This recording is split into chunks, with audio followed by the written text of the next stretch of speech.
of class 9, that is matter in our surrounding. अगर हम अपने आसपास देखें तो हमारे आसपास बहुत सारी चीज़ें हमें दिखाई देंगी.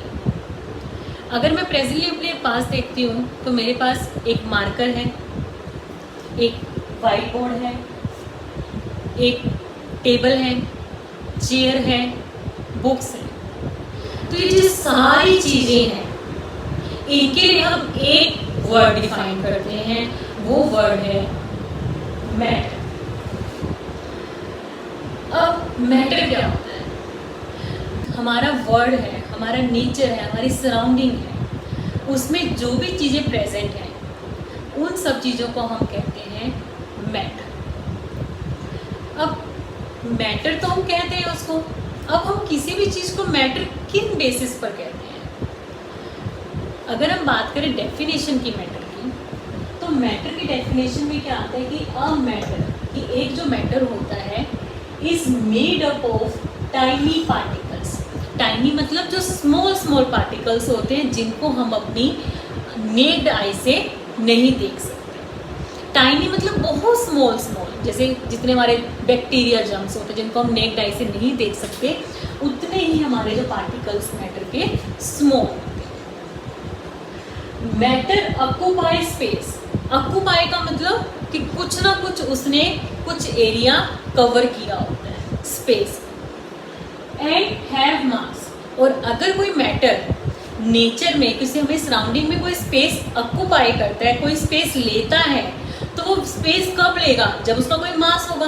अब मेरा एक पेन है, मेरा मार्कर है, ये मार्कर अगर मैं कहीं रखती हूँ, ये स्पेस में यहाँ है, तो इसने कुछ स्पेस ऑक्यूपाई की है. और स्पेस क्यों ऑक्यूपाई किया है? क्योंकि इसका कुछ मास है. अगर इसका मास है तभी इसने स्पेस ऑक्यूपाई की है. तो इट मीन्स कि जो मैटर है, हम मैटर को तभी मैटर कहेंगे when matter occupy space and have मास. और कोई भी मैटर जो नेचर में प्रेजेंट है उसके स्मॉल स्मॉल पार्टिकल्स से बना होता है, और उन पार्टिकल्स को हम नेक्ड आई से विजुअलाइज नहीं कर सकते. तो this is complete definition of the matter. Next comes to the characteristics of particle. हमने बात करी कि जो मैटर है वो पार्टिकल्स का बना होता है, टाइनी पार्टिकल्स का. अब वो जो टाइनी पार्टिकल्स का बना था, तो पार्टिकल्स की भी कुछ प्रॉपर्टीज होंगी, उन पार्टिकल्स की भी कुछ कैरेक्टरिस्टिक्स होंगे. तो उन कैरेक्टरिस्टिक्स को हमने 3 कैटेगरीज में डिफाइन किया, 3 steps. Particles of matter have space between them. कि जो हमारा ये मार्कर है, इसमें जो पार्टिकल्स हैं उन पार्टिकल्स के बीच में कुछ ना कुछ स्पेस प्रेजेंट होता है. वो स्पेस कैसे प्रेजेंट होता है तो वो हम अभी नेक्स्ट वीडियो में अंडरस्टैंड करेंगे. और उस स्पेस की वजह से ही हमारे पास various type of matter present होते हैं हमारी surrounding. Particles of matter are continuously in motion. इसके लिए हम एक सिंपल एक एग्जांपल लेते हैं. I am doing the process of respiration. Respiration का प्रोसेस क्या है कि मैं इस टाइम ऑक्सीजन को इनहेल कर रही हूँ और कार्बन डाइऑक्साइड को एक्सहेल कर रही हूँ. तो जब मैं ऑक्सीजन को इनहेल कर रही हूँ तो ऑक्सीजन क्या है? गैस है. और ऑक्सीजन अगर एक गैस है तो वो क्या है? उसने कुछ ना कुछ स्पेस ऑक्यूपाई करे, उसका कुछ मास है. तो हमने ऑक्सीजन गैस को क्या बोल दिया? मैटर बोल दिया. और ऑक्सीजन गैस कहाँ से आ रही है? प्लांट से आ रही है. और मेरे आसपास अभी तो कोई, मेरे रूम में कोई प्लांट नहीं है, तो वो प्लांट्स कहाँ है? बाहर है. तो जो प्लांट से ऑक्सीजन रिलीज होती है, उस ऑक्सीजन को मेरे पास आने के लिए कुछ स्पेस कवर करना पड़ेगा, कुछ ना कुछ रास्ता तय करना पड़ेगा. तो वो रास्ता कैसे तय करेगी? जब वो मोशन में होगी. तो इसका मतलब कि जो ऑक्सीजन गैस है वो कंटिन्यूसली इन मोशन है. अगर वो मोशन में तभी वो मेरे पास आ रही है गैस. ठीक है. तो इससे हमें क्या पता लग रहा है कि ऑक्सीजन एक गैस है और गैस भी मैटर होते हैं, और जो मैटर होते हैं वो कंटिन्यूसली इन मोशन होते हैं. ठीक है. इसी तरह जो मैं कार्बन डाइऑक्साइड रिलीज कर रही हूँ, उस कार्बन डाइऑक्साइड को ये तो नहीं मैं जो रिलीज कर रही हूँ वो मेरे बिल्कुल आसपास ही घूम रही है. नो, वो हमारे एटमॉस्फेयर में जा रही है, वो प्लांट्स के पास जा रही है प्रोसेस ऑफ फोटोसिंथेसिस के लिए. इट मीन्स क्या हुआ कि हमारे जो गैस है, गैस भी हमारे पास क्या है, पार्टिकल्स है मैटर के, और वो पार्टिकल्स क्या कर रहे हैं, they are continuously in motion. तो इससे हमें ये एग्जाम्पल से जो कार्बन डाइऑक्साइड और ऑक्सीजन का जो एग्जाम्पल है रेस्पिरेशन प्रोसेस में जो दोनों इन्वॉल्व होते हैं, वो उससे हमारी ये डेफिनेशन कैरेक्टरिस्टिक्स हम उससे क्लियर हो जाते हैं कि जो particles of matter are continuously in motion, कि वो मूवमेंट में ही रहते हैं, not in the still position. Particles of matter attract each other, कि जो मैटर के पार्टिकल्स हैं वो एक दूसरे को अट्रैक्ट करते हैं, ठीक है। अगर वो अट्रैक्ट नहीं करेंगे, अब सपोज ये हमारा एक मार्कर है, इसके अंदर स्मॉल स्मॉल टाइनी पार्टिकल्स हैं, अगर वो टाइनी पार्टिकल्स एक दूसरे को अट्रैक्ट नहीं करेंगे, जैसे हमारे पास क्या होता है, एक चुंबक होता है, चुंबक दूसरे को आपस में दो चुंबक एक दूसरे को अट्रैक्ट करते हैं, इसी तरह जो हमारे पार्टिकल्स होते हैं मैटर के, वो एक दूसरे को अट्रैक्ट करते हैं। अगर वो एक दूसरे को अट्रैक्ट नहीं करेंगे पार्टिकल्स, तो हमारे पास स्टेट्स ऑफ मैटर नहीं होंगी, क्योंकि जो मैटर है वो सिर्फ एक स्टेट में तो नहीं प्रेजेंट होते ना, मैटर के फर्दर स्टेट्स होती हैं। तो स्टेट्स कैसे फॉर्म्ड होती हैं, due to the attraction property of particles, कि particles of matter attract each other, कि वो एक दूसरे को अट्रैक्ट करते हैं, एक दूसरे को अपनी तरफ खींचते हैं। Next topic is the states of matter. We will discuss about only 3 states of matter जो हमारे सिलेबस में है, that is the solid, liquid and gas. 2 more states होती हैं जो हमारी स्टेट मैटर की, हम वो डिस्कस नहीं करेंगे क्योंकि वो आपके पार्ट ऑफ द सिलेबस नहीं है। Solid, liquid and gas are the states of matter and they have the various properties. Here we discuss about only 3 properties of the matter.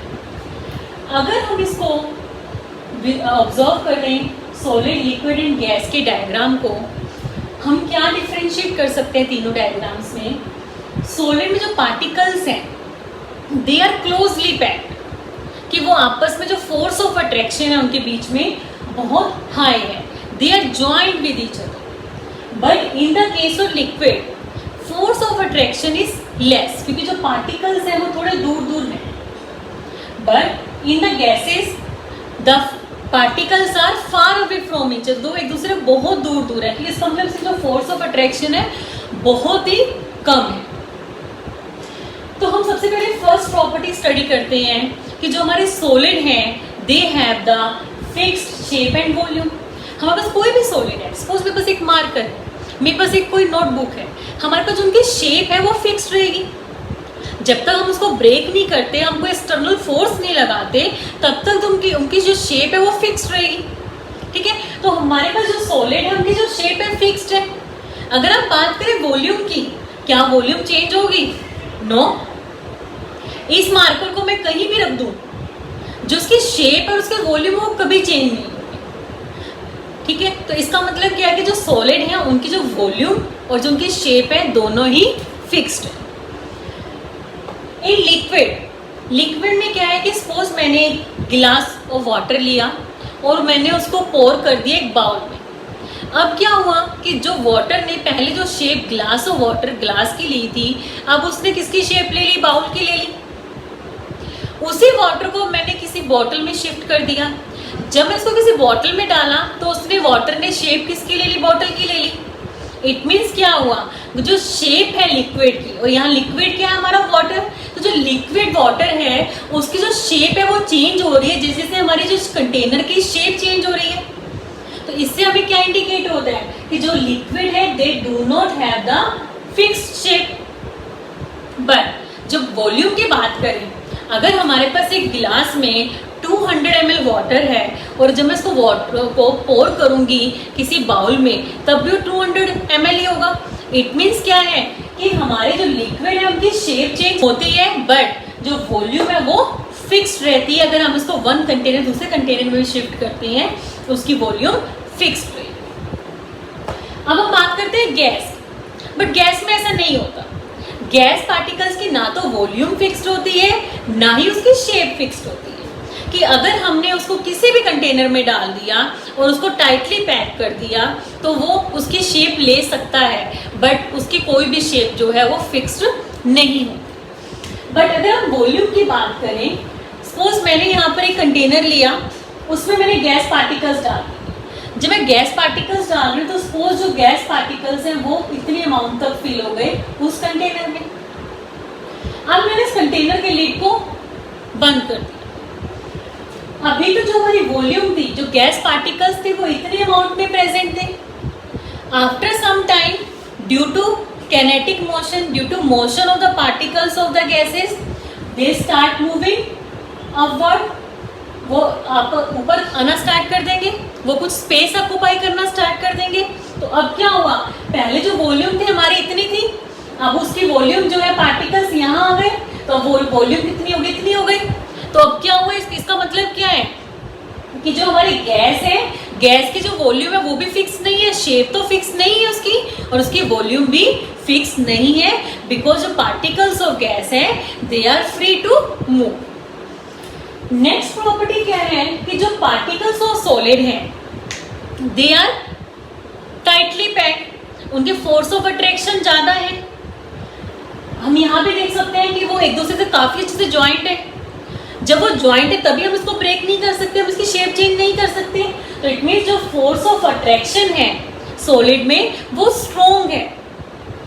But अगर हम लिक्विड की बात करें, लिक्विड में जो space है, पार्टिकल्स के बीच में स्पेस है, तो it means there is some less amount of the force of attraction. तो हम बोल सकते हैं कि less forces as compare to solid, कि इसमें भी फोर्सेस ऑफ अट्रैक्शन है but they are less as compare to solid. In cases particles are very far away from each other, वो एक दूसरे से बहुत दूर दूर है। जब कोई चीज बहुत दूर दूर होगी तो क्या होगा, उसके जो फोर्स ऑफ अट्रैक्शन बहुत कम होंगे। तो इट मीन्स कि जो हमारी फोर्स ऑफ अट्रैक्शन है गैसेस में वो क्या है, they are negligible in amount, कि हम उसको कंसीडर ही नहीं कर सकते कितनी अमाउंट में जो पार्टिकल्स हैं जो गैसेस के उनमें फोर्स ऑफ अट्रैक्शन। तो हम यहाँ पर वर्ड यूज कर रहे हैं negligible force of attraction in the case of gases. Third क्या है कि जब हमारे सॉलिड हैं, सॉलिड में जो पार्टिकल्स टाइटली पैक्ड है, स्ट्रॉन्ग फोर्स ऑफ अट्रैक्शन है, तो जो उसके बीच में जो पार्टिकल्स के बीच में स्पेस है वो क्या होगा, कम होगा। तो एक तरह से बोल सकते हैं कि no space between the particles, और निग्लिजिबल अगर फोर्स है भी है, अगर स्पेस प्रेजेंट भी है वो बहुत लेस अमाउंट में है, तो उसको हम बोल सकते हैं negligible space between the particles और very less space between the particles. But in the case of liquid उसमें पार्टिकल्स थोड़े दूर दूर है क्योंकि फोर्स ऑफ अट्रैक्शन कम है एज कंपेयर टू सॉलिड, तो इसमें जो स्पेसेस है वो क्या होंगे, लेस स्पेस होगा between the particles of matter but higher होगा as compare to solid. Solid में तो बहुत ही लेस था, निग्लिजिबल स्पेस था पार्टिकल्स के बीच में, बट यहाँ जो है वो स्पेस ज्यादा है एज कंपेयर टू सॉलिड।